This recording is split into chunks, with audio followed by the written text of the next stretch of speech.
ओम नमो भगवते वासुदेवाय।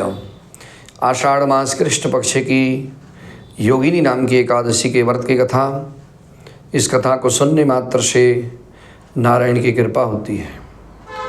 धर्मराज युधिष्ठिर कहने लगे कि हे महाराज, हे भगवान श्री कृष्ण, ज्येष्ठ महीने की जो शुक्ल पक्ष की एकादशी के व्रत के महात्म को मैंने सुन लिया। अब कृपा करके आप मुझे आषाढ़ मास के जो कृष्ण पक्ष की एकादशी है उसके महात्म के बारे में विस्तार से मुझे बताइए। युधिष्ठिर के पूछने पर भगवान श्री कृष्ण जी कहने लगे कि हे युधिष्ठिर, आषाढ़ महीने की जो कृष्ण पक्ष की एकादशी है उस एकादशी का नाम है योगिनी।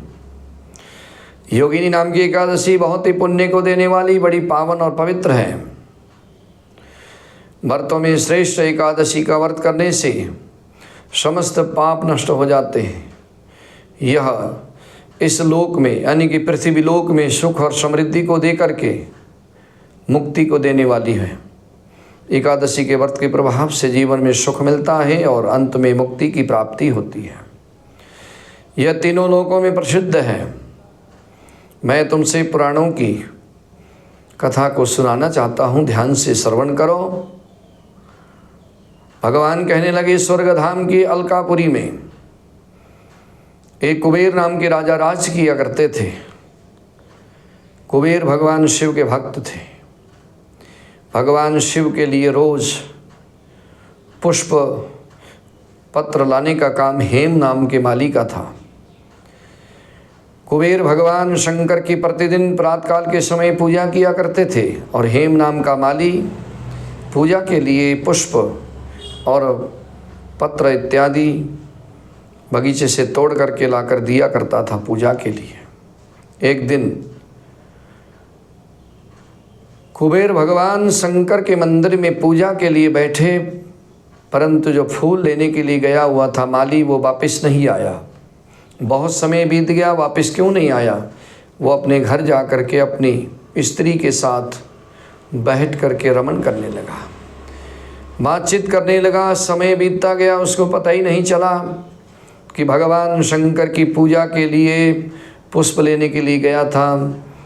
समय बहुत बीत गया। उधर कुबेर ने अपने सेवक को भेजा कि पुष्प लाने के लिए हेममाली गया था, अभी तक वापस नहीं आया, देखो कहाँ चला गया। जब उसका सेवक उसको ढूंढते हुए गया, राजा का सिपाही जब ढूंढते हुए गया हेममाली को, उसके घर में देखा। वे घर में जो है अपनी स्त्री के साथ बैठे हुए विहार कर रहा था, बातचीत कर रहा था, हंसी मजाक कर रहा था। समय को बीता हुआ वो समझ ही नहीं पाया। सारा वृत्तांत कुबेर के सेवक ने आकर के कुबेर को जब दिया तो कुबेर बड़ा क्रोधित हो गया। उसको बुलाया, सामने बुला करके उससे कहा कि तुमने भगवान शिव का अनादर किया है, तुमने मेरा अनादर नहीं किया। जिनकी पूजा के लिए फूल लाने गया था वो देवों के देव महादेव भगवान शंकर का तुमने अनादर किया है। भगवान शंकर के अनादर के कारण तुम्हें मृत्युलोक में जाकर के कोढ़ी होना पड़ेगा। इस तरह से जब कुबेर ने उसको हेममाली को श्राप दे दिया, कुबेर के श्राप देते ही हेममाली स्वर्ग से पतन होकर के उसी क्षण पृथ्वी पर चला गया और वहाँ जाकर के शरीर में सारा कोढ़ हुआ। इधर से उधर मृत्युलोक में घूमता हुआ, भूखा और प्यासा, महान कष्ट को झेलता हुआ इधर से उधर घूमने लगा। जंगल जंगल में भटकने लगा। रात्रि को नींद भी नहीं आती थी, परंतु शिव जी की पूजा के लिए पुष्प ला करके दिया करता था, इसलिए शिव पूजा का कुछ पुण्य जो है उसको मिला हुआ था, जिससे उसको स्मृति का ज्ञान हुआ कि मैं कहाँ था, क्या था, कैसे था और इस जो है मृत्युलोक में आने का मेरा कारण क्या है। ये सब उसको जो है स्मृति उसके अंदर बनी रही, सब कुछ उसको याद रहा। अब उसके बाद उसने जंगल में घूमते घूमते एक मार्कंडे नाम की ऋषि के आश्रम को देखा। आश्रम में पहुंचा और उस माली ने दंडवत प्रणाम किया। मार्कंडे ऋषि के सामने हाथ जोड़कर खड़ा हुआ और उसके बाद मार्कंडे ऋषि बोले कि तुम कौन हो, कौन से पाप से तुमको इस तरह से सारे शरीर में कोढ़ हो गया, और तुम इस तरह से दुख भोग रहे हो, इसका कारण क्या है? जब इस तरह से मार्कंडेय ऋषि ने पूछा, अब उसके उपरांत जो है ऋषि के पूछने पर वो कहने लगा, मार्कंडेय ऋषि के सामने हाथ जोड़ करके कहने लगा कि मैं जो है कुबेर का सेवक हेम नाम का माली हूँ। मैंने राजा के पूजा के लिए, राजा भगवान शिव की पूजा करते थे, उनकी पूजा के लिए मेरा फूल लाने का काम था। मैं फूल लेने के लिए बगीचे में चला गया और वापस आते समय मैं अपने घर चला गया।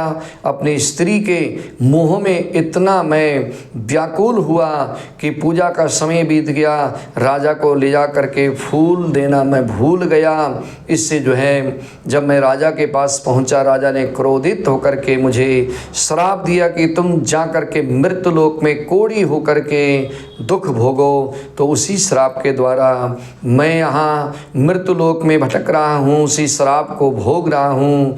हे प्रभु, हे महाराज, जब कोई कर्म अच्छे होते हैं, जब भाग्य उदय होते हैं, तभी संत महात्मा ऋषियों के दर्शन होते हैं। मुझे अब उम्मीद है कि मेरे कष्ट दूर होंगे, क्योंकि आप जैसे तपस्वी साक्षात ब्रह्मा के समान मार्कंडेय ऋषि के जो दर्शन हुए तो मेरा भाग्य उदय होने वाला है, मैं धन्य हो गया हूँ। इस तरह से जब उसने उनके आगे हाथ जोड़ा, मार्कंडेय ऋषि बोले कि तूने मेरे सन्मुख सारी बात सच्चाई से बताई है, इसलिए तेरा भला होगा, तेरा उद्धार होगा। अब कुछ ही दिनों में आषाढ़ महीने की जो कृष्ण पक्ष की एकादशी है, जिस एकादशी का नाम है योगिनी एकादशी आने वाली है। योगिनी एकादशी के व्रत के प्रभाव से सभी पाप दूर हो जाते हैं। तुम श्रद्धा भाव से योगिनी एकादशी का व्रत करो, जिस व्रत के पुण्य प्रताप से तुम्हारे पाप दूर हो जाएंगे, तुम श्राप से मुक्त हो जाओगे और उसके बाद तुम्हारा शरीर पहले जैसा हो जाएगा। मार्कंडेय ऋषि के कहे अनुसार उस हेम माली ने श्रद्धा और विधि पूर्वक भक्ति से, भाव से आषाढ़ कृष्ण पक्ष की योगिनी नाम की एकादशी के व्रत को किया। उस व्रत के पुण्य प्रताप से उसका सारा कोढ़ ठीक हो गया और फिर वे जो है वहीं पर अपने लोक में पहुंच करके अपनी स्त्री के साथ विहार करने लगा, रहने लगा। भगवान कहते हैं कि राजन, यह योगिनी एकादशी का व्रत 88,000 ब्राह्मणों को भोजन कराने के बराबर पुण्य को देने वाला है। ये कथा हजारों गौदान करने के बराबर है। इसको सुनने मात्र से, एकादशी महात्म की कथा को सुनने मात्र से हजारों गौदान करने का पुण्य मिलता है, जीवन भर सुख मिलता है, नारायण की भक्ति मिलती है और अंत में मुक्ति की प्राप्ति होती है। एकादशी महात्म की जय हो।